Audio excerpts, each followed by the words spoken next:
საქართველოს საინვესტიციო პოტენციალზე საუბრობდნენ ყველა იმ შეხვედრაზე, რომელსაც საქართველოს ეროვნული ბანკის პრეზიდენტი და ფინანსთა მინისტრი ამერიკის შეერთებულ შტატებში ვიზიტის ფარგლებში მართავდნენ. ეროვნული ბანკის პრეზიდენტმა საქართველოს დელეგაციის ვიზიტის შეჯამებისას განაცხადა, რომ ყველგან სადაც კი ჰქონდათ შეხვედრა, საუბარი იყო საქართველოს ეკონომიკის ძლიერ პოზიციებზე. ვიზიტის ფარგლებში ეროვნული ბანკის პრეზიდენტმა ფინანსთა მინისტრთან ერთად ამერიკული საინვესტიციო კომპანიების JP Morgan-ისა და Bank of America-ს ინვესტორებთან გამართა შეხვედრა, რომელშიც ამერიკის შეერთებული შტატების, ევროპისა და აზიის 20-ზე მეტი გლობალური საინვესტიციო ჯგუფის წარმომადგენელი მონაწილეობდა. რამდენად მიმზიდველია მათთვის საქართველოს საინვესტიციო გარემო, საფინანსო ბაზარი, როგორ აფასებს საქართველოს ეკონომიკის შესაძლებლობებს საერთაშორისო სავალუტო ფონდი. ამ თემებზე ვისაუბრებთ ეროვნული ბანკის პრეზიდენტთან ნათია თურნავა გვიერთება ბიზნეს პარტნიორის პირდაპირ ეთერში. მოგესალმებით. ძალიან დიდი მადლობა გადაცემაში სტუმრობისთვის. ძალიან მნიშვნელოვანი შეხვედრები გქონდათ. ყოველ შემთხვევაში რასაც თვალს ვადევნებდით, მე უკვე შემაჯამბელი სახითაც იყო ბიზნეს პარტნიორში რეპორტაჟი და ის კომენტარები მათ შორის, რომელიც საერთაშორისო სავალუტო ფონდის წარმომადგენლებმა გააკეთეს, საკმაოდ დამაიმედებელ იმედის საფუძველს იძლევა იმ კუთხით, რომ რეალურად საქართველოს ეკონომიკა არა მხოლოდ შიგნიდან სახელმწიფოს გადმოსახედიდან, არამედ საერთაშორისო პარტნიორების შეფასებითაც საკმაოდ კარგი ტემპით ვითარდება. თავარი გზავნილი რა იყო აი ამ შეხვედრებისას, ბუნებრივია ასევე მნიშვნელოვანია რა ტიპის შეხვედრებს ჰქონდა ადგილი და რეალურად რა წამოვიღეთ იქიდან ამ სიტყვის პირდაპირი მნიშვნელობით. მოგესალმებით, მადლობა ჩემი მოწვევისთვის. მართლა ძალიან მნიშვნელოვანი შეხვედრები იყო. ეს შეხვედრები ტარდებოდა ეგრეთ წოდებული საგაზაფხულო რეგულარული შეხვედრების ფარგლებში, როდესაც ძალიან ბევრი ქვეყანა, მათი ეროვნული ბანკის ხელმძღვანელები, ფინანსთა მინისტრები, ეკონომიკის მინისტრები თავს იყრიან ამ დროს ამერიკის შეერთებულ შტატებში, ვაშინგტონში და ეს არის ძალიან კარგი შესაძლებლობა, რომ პირველ რიგში საერთაშორისო სავალუტო ფონდს, მსოფლიო ბანკს, ზოგადად დონორებს ესაუბრო და ასევე ხვდე როგორც კოლეგებს სხვა ქვეყნებიდან და განიხილო საერთო ასე ვთქვათ გამოწვევები და შესაძლებლობები, ასევე ინვესტორებს და ჩვენ ამას რეგულარულად ვაკეთებთ. ეს ვიზიტი, მიუხედავად იმისა, რომ რეგულარული ვიზიტი არის, იყო მართლაც გარკვეულწილად განსხვავებული, იმიტომ რომ ხდებოდა მარტივად რომ ვთქვათ ფაქტების კონსტატაცია. ეს არ არის მხოლოდ შეფასება, არამედ კონკრეტული ფაქტების კონსტატაცია და აქ აბსოლუტურად ერთსა და იმავე, ასე ვთქვათ, დასკვნაზე ვიყავით ჩვენ და ერთსა და იმავე პოზიციას ვაჟღერებდით, როგორც საქართველოს დელეგაცია, ასევე საერთაშორისო სავალუტო ფონდის ხელმძღვანელობა, რომ საქართველომ გამოიჩინა ძალიან ესე მკვეთრად გამოხატული მედეგობა რეგიონალური შოკების მიმართ. შეხვედრები ჰქონდა საკმაოდ მაღალ დონეზე, შევხვდით სავალუტო ფონდის მმართველი დირექტორის მოადგილეს, შევხვდით ჩვენი მთლიანი რეგიონის დეპარტამენტის დირექტორატს, შევხვდით აღმასრულებელ დირექტორს, ალტერნატიულ დირექტორს, შევხვდით ჩვენს მისიას და მის ხელმძღვანელობას. ანუ ყველა, ვინც დაინტერესებული არის მათ შორის საქართველოს მდგომარეობით, ისევე როგორც მთლიანად რეგიონის და ძალუც, რომ ესე იგი თავის ხმამაღალი შეფასება გააკეთოს, ყველა აცხადებდა იმას, რომ მართლაც საქართველოსთან მიმართებაში კითხვა არ დგას, ეკონომიკა ძალიან საიმედო მდგომარეობაში არის, ჩვენი მაკროეკონომიკური ფუნდამენტური ფაქტორები არის ძალიან ჯანსაღი. აქ იგულისხმება როგორც პრაქტიკულად უკვე 5-6 წელიწადია, ასე ვთქვათ, მაღალი ეკონომიკური ზრდა, ასევე მართვადი და მიზნობრივთან ახლო ინფლაცია, მიუხედავად ყველა გამოწვევისა, ფინანსური სტაბილურობა, სტაბილური სავალუტო ბაზარი, ასევე ისტორიულად გაუმჯობესებული ჩვენი მიმდინარე ანგარიშის დეფიციტი, ანუ სავაჭრო დეფიციტი, ასე ვთქვათ, კლიანტთა პროდუქტთან მიმართებაში 2,6% იყო 2025 წელს, რაც ისტორიული მინიმუმია, ანუ პრაქტიკულად გაუმჯობესებულია და ეს ეთყობა სწორედ ჩვენ სავალუტო ბაზარს, ძლიერი შემოდინებები ექსპორტის არხით, ტურიზმის არხით, გზავნილების არხით, ინვესტიციების არხით და ეს ყველაფერი არის, რაც აძლიერებს ჩვენს ეკონომიკას და ხდის მას მიმზიდველს. ასევე ფინანსური სტაბილურობა საბანკო სექტორში, ესე ძალიან მნიშვნელოვანია, ბანკებს გააჩნიათ მაღალი კაპიტალიზაცია, მაღალი, ასე ვთქვათ, ბუფერებს ეძახით ამას, ანუ ნებისმიერ რისკს და შოკს ესენი ამითი გაუმკლავდებიან ამ ეტაპზე.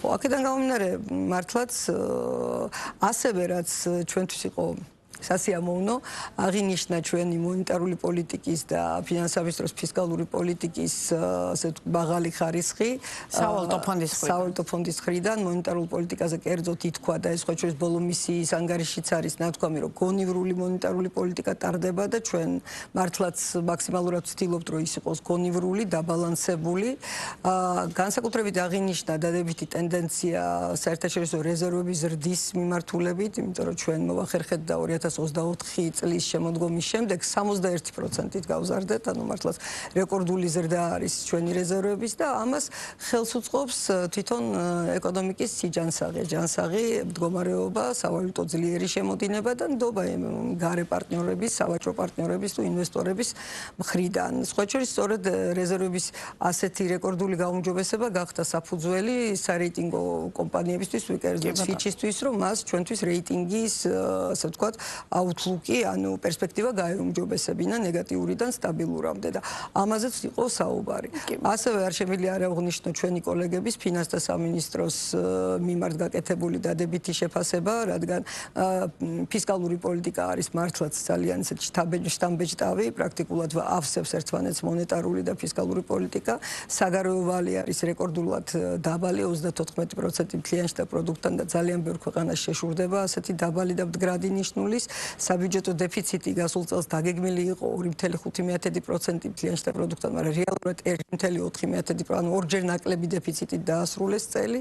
ესეც თავის ძლიერ შენატანს აკეთებს ამ მთლიან მაკროეკონომიკურ სტაბილურობაში. ეს ყველაფერი სავალუტო ფონდის შემთხვევაში, თუმცა ჩემს განსაკუთრებული ინტერესს ამ შემთხვევაში იწვევს JP Morgan-ი, Bank of America-ს ორგანიზებით გამართული შეხვედრები, იმიტომ რომ ინვესტორების გადმოსახედიდან, რომელიც ძალიან ბევრ კრიტიკულ ნაწილსაც შეხედავენ, ეს არ ნიშნავს, რომ სავალუტო ფონდი არ უყურებს, პირიქით სავალუტო ფონდი ძალიან ბევრ ნაწილსაც ძალიან დეტალურად და კრიტიკულად უყურებდა წლების განმავლობაში და დღეს მხოლოდ ძალიან კარგი მოსასმენია მისი ეს დადებითი დასკვნა შეფასებები ბუნებრივია. თუმცა ინვესტორები მაინც კერძო სექტორი საინტერესოა როგორ აფასებენ ისინი. ერთია თქვენ რას ეტყვით და მეორეა ისინი რამდენად იჯერებენ რომ დიახ საქართველო არის საინვესტიციოდ მისიტველი ქვეყანა. მე ვფიქრობ, რომ ჩვენ შევძელით ამ წლების განმავლობაში, ესე იგი, აბსოლუტურად ნათელი სურათი შეგვექმნა საქართველოს ეკონომიკის სანდოობის თვალსაზრისით და მართლაც დავაჯერეთ ამაში ინვესტორები და ეს არ არის მხოლოდ ჩემი შეფასება, არ არის მხოლოდ ჩვენი შეხვედრების და საუბრების, ასე ვთქვათ, შედეგი, არამედ სულ რამოდენიმე ხნის წინ იცით თქვენ, რომ ფინანსთა სამინისტრომ და ჩვენი ჩართულობით განათავსა გამოუშვა საერთაშორისო ბაზარზე სახაზინო ობლიგაციები და აქ ვლინდება სწორედ რამდენად ენდობიან ინვესტორები ქვეყანას, მის ეკონომიკურ პოლიტიკას, მის მომავალს, მის უსაფრთხოებას. ესე იგი, შეთავაზება იყო გაკეთებული 500 მილიონი დოლარის ოდენობით და ვაჭრობის დროს მზადყოფნა იქნა გამოხატული ინვესტორების მხრიდან 2.8 მილიარდი დოლარის, ანუ დაახლოებით 6-ჯერ მეტის განთავსების და ინვესტიციის ჩადების მხრივ.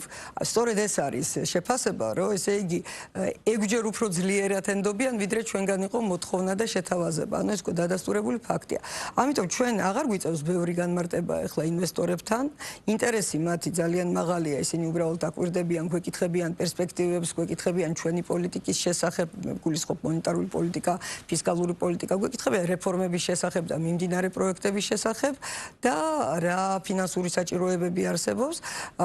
ასევე თუ არა, კითხვა მაგალითად შექმნილ გლობალურ საკმაოდ რთულ გარემოში სად არის დღეს საქართველო, იმიტომ რომ ერთის მხრივ რუსეთ-უკრაინის ომი, რომელიც სამწუხაროდ ჯერ დასრულების რაიმე ნიშანი არ ჩანს, ამას ემატება ახლო აღმოსავლეთში მიმდინარე საკმაოდ რთული ვითარება და ჰორმუზის სრუტის სრული გაურკვევლობა, რაც ნავთობის ფასებს და მთლიანად გლობალურ ეკონომიკას ძალიან რთული და დარტყმების ქვეშ აყენებს და მე დარწმუნებული ვარ, ალბათ ამაზეც იქნებოდა იმ შეხვედრებზე საუბარი, რომელიც მსოფლიო ბანკისა და სავალუტო ფონდის ეგიდით თქვენს კოლეგებთან გამართეთ.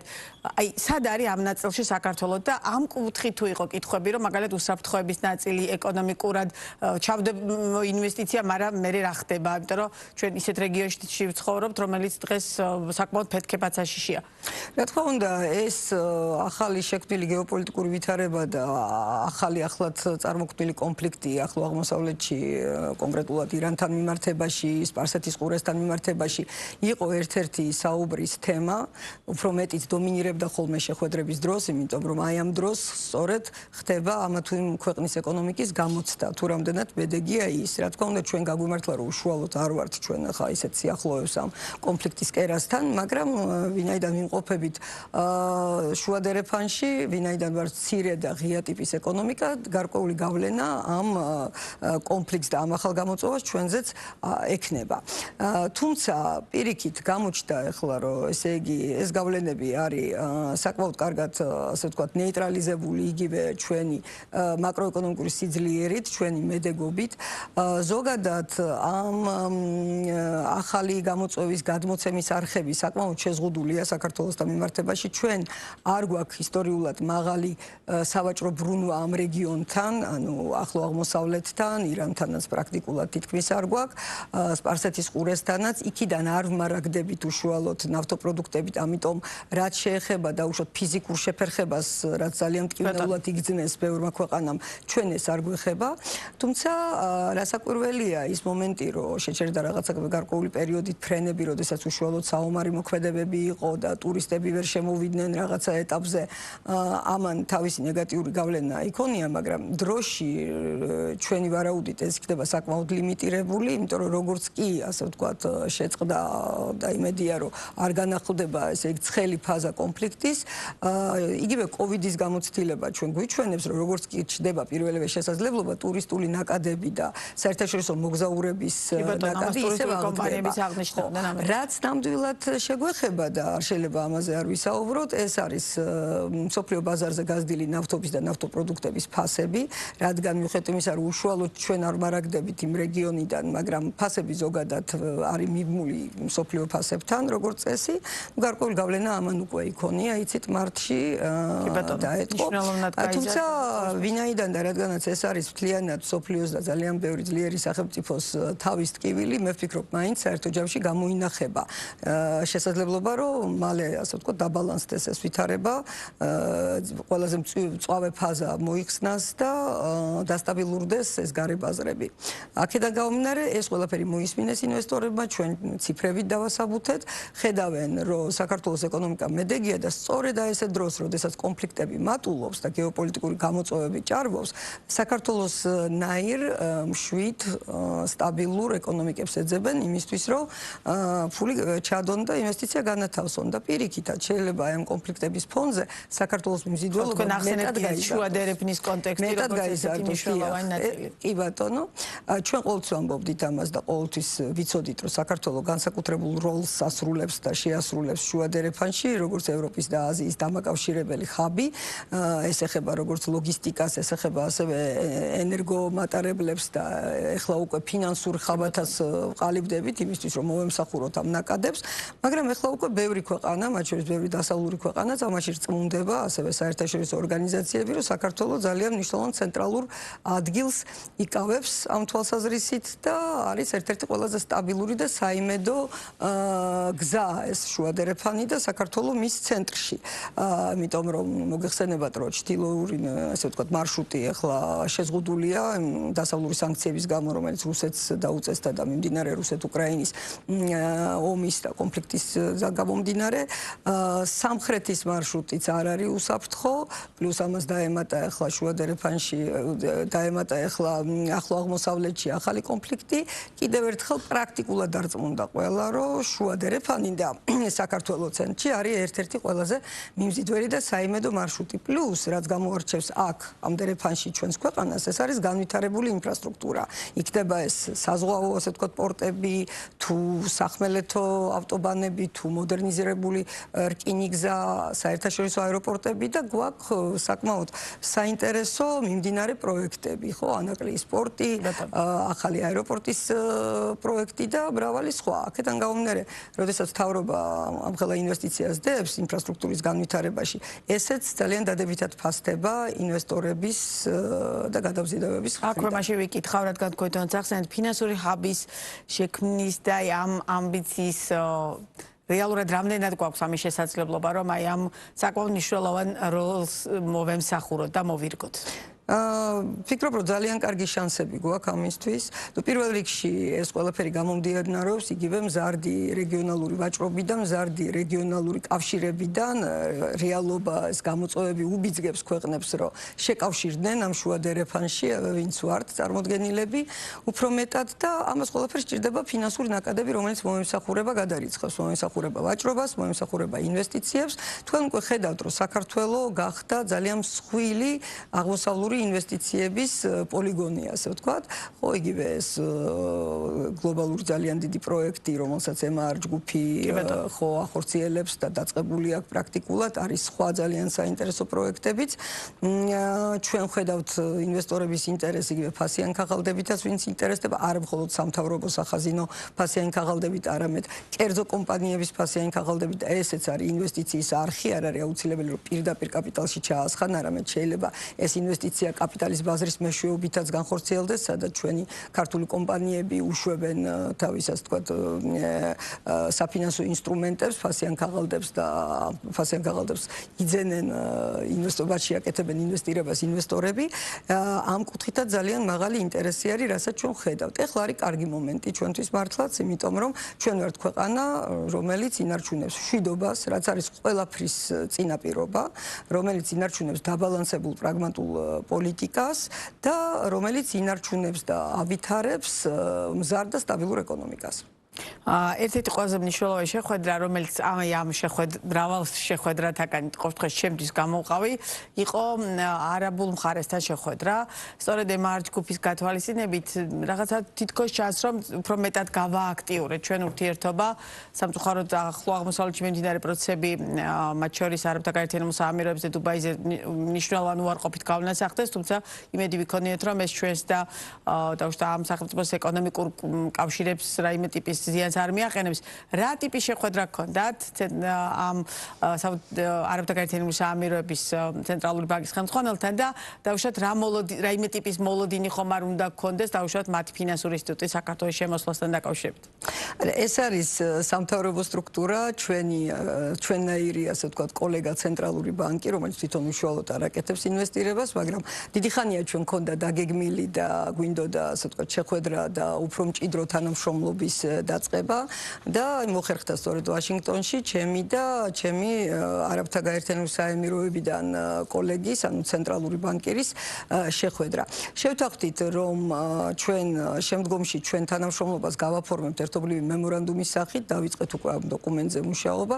ჩვენთვის ეს არის ერთ-ერთი პრიორიტეტული მიმართულება, ორი საფინანსო სექტორის, ჩვენი ქვეყნის ორი საფინანსო სექტორის უფრო მჭიდრო თანამშრომლობა.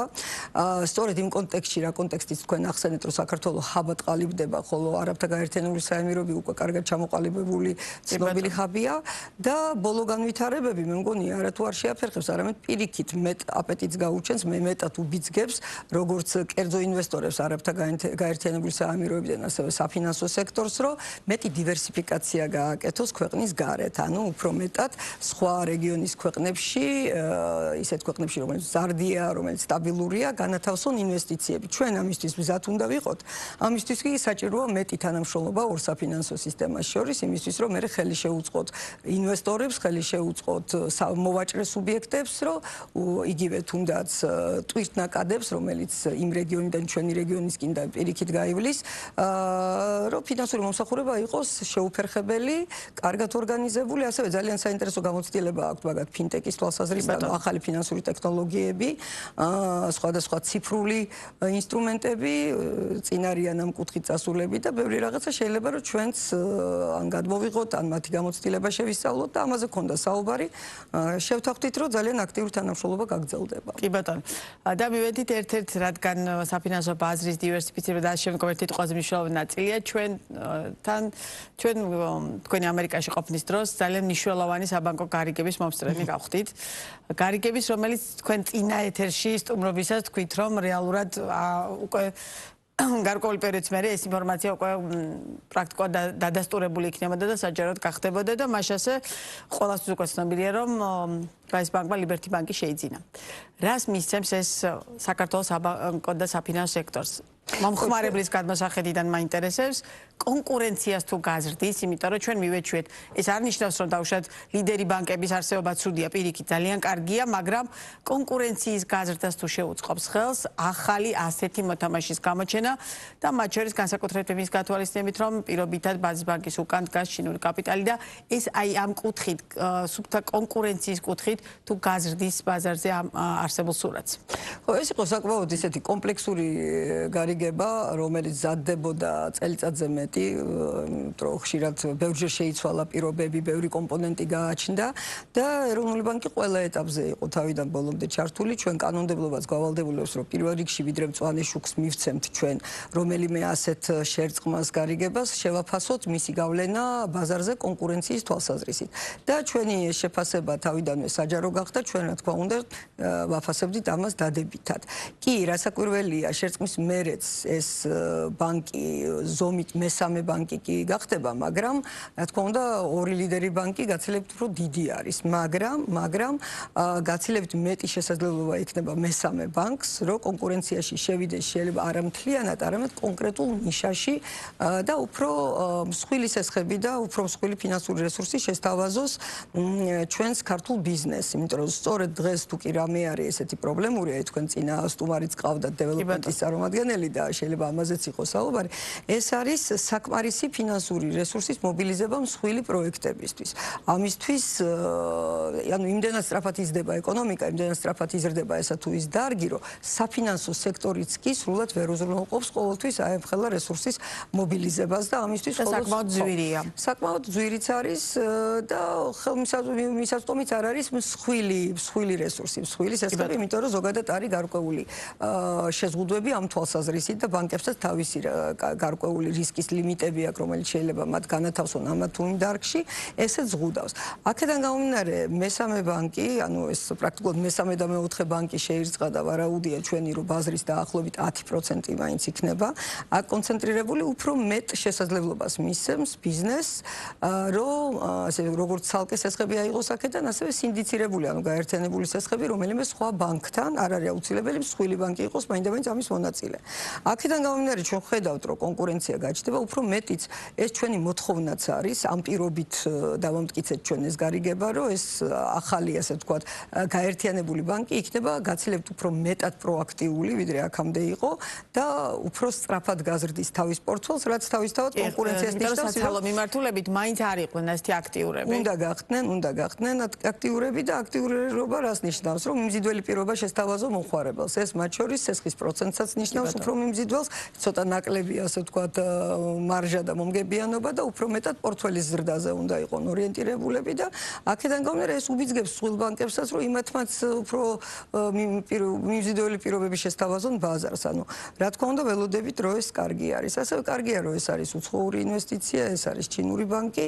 ზოგადად ჩინეთთან ჩვენი თანამშრომლობა მზარდია, მნიშვნელოვანია, ესე პერსპექტიულად უყურებთ ამას და გაერთიანებული ბანკი ასევე არაჩვეულებრივი პლატფორმაა, რომ მე მომავალში მეტი ინვესტიცია შიგნით იყოს ჩადებული ზრდის თვალსაზრისით და ეს მოლოდინიც გვაქვს. აქედან გამომდინარე, ჩვენ უყურებთ საკმაოდ დიდი ოპტიმიზმით, რომ ამ კუთხით კონკურენცია გაიზრდება. კი ბატონო, ორი კვირის თავზე მონეტარული პოლიტიკის კომიტეტი კიდევ ერთხელ შეიკრიბება და თქვენ არც თუ მარტივ გლობალურ საკმაოდ რისკებით აღსავსებს სოფლიოში მოგიწევთ კიდევ ერთხელ გადაწყვეტილება მიიღოთ მონეტარული პოლიტიკის განაკვეთი უცვლად დატოვოთ, შეამციროთ ამ ყველაფერს ბუნებრივია მნიშვნელოვანი გავლენა აქვს ინფლაციაზე, ლართან დაკავშირებითაც აუცილებლად ვიკითხავ.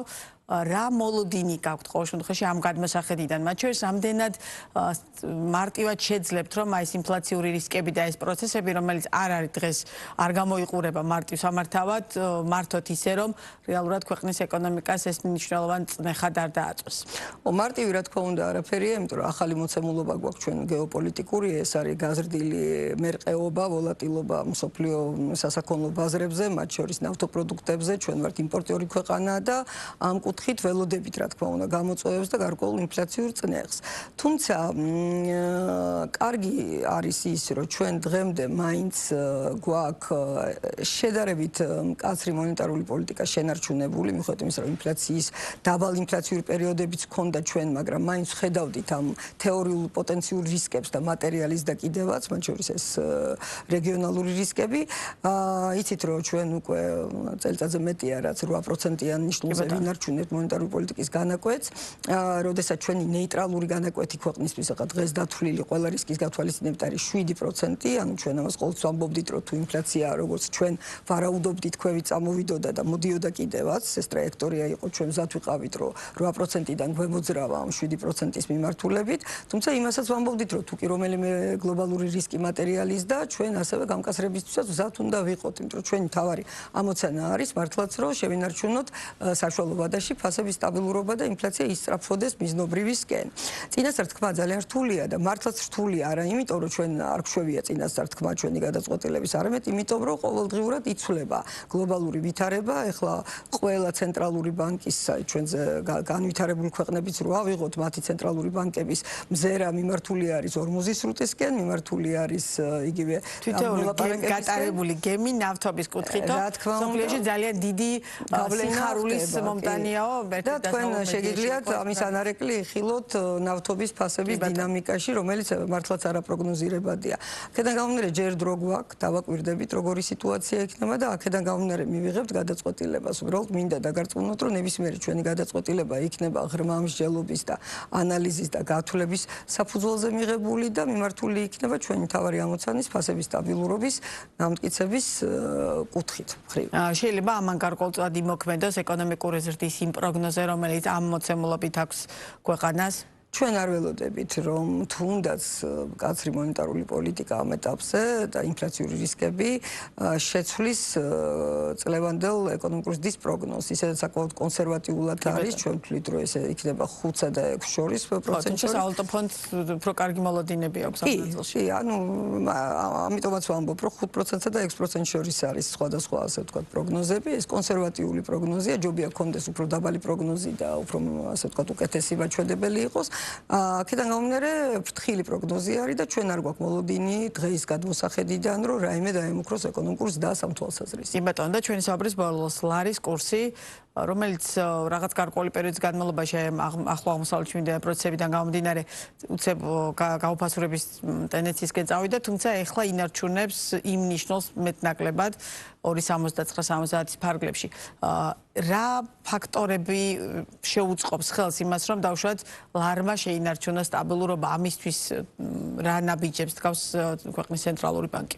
ნუ თქვენ იცით მიუხედავად იმისა, რომ ცურავი კურსია ზუსტად ეგ მინდოდა მეთქვა, ეს ცურავი კურსია და ჩვენ არამც და არამც ხელოვნურად რა იმის შეკავებას არ ვაკეთებთ და ვერც გავაკეთებთ, უბრალოდ ხელს უწყობთ, რა თქმა უნდა, როდესაც არის მაღალი მერყეობა და ეს მერყეობა არ გამომდინარეობს მაკროეკონომიკური პარამეტრების გაუარესებიდან, არამედ უფრო ფსიქოლოგიურ ფაქტორს მიყვება, როგორც ახლა მოხდა, ჩვენ ეს ჩავაქროთ გარკვეული ინტერვენციებით, მაგრამ ბოლო პერიოდში მიუხედავად ამ მოკლებადიანი, ეს ვთქვათ, ემოციური რეაქციისა, ბაზრის და შეშფოთებისა, რაც დაემთხვა იგივე ირანთან შეერაღებული კონფლიქტის დაწყებას, ჩვენ ვხედავთ, რომ იმდანად ჯანსაღია მაკროეკონომიკური ფუნდამენტალური ფაქტორები, იმდანად ძლიერია სავალუტო შემოდინება ჩვენს ბაზარზე, რომ პრინციპში მთლიანობაში კვლავ დაუბრუნდა გამყარების ტრაექტორიას ლარი და უფრო მეტიც ახლა ეს არ არის მნიშვნელოვანი, რომ მაინც ან გამყარდეს ან რაღაცა სხვა დინამიკა, არამედ უფრო მნიშვნელოვანი სტაბილური იყოს, რაც გათვლაც ხდის ბიზნესს.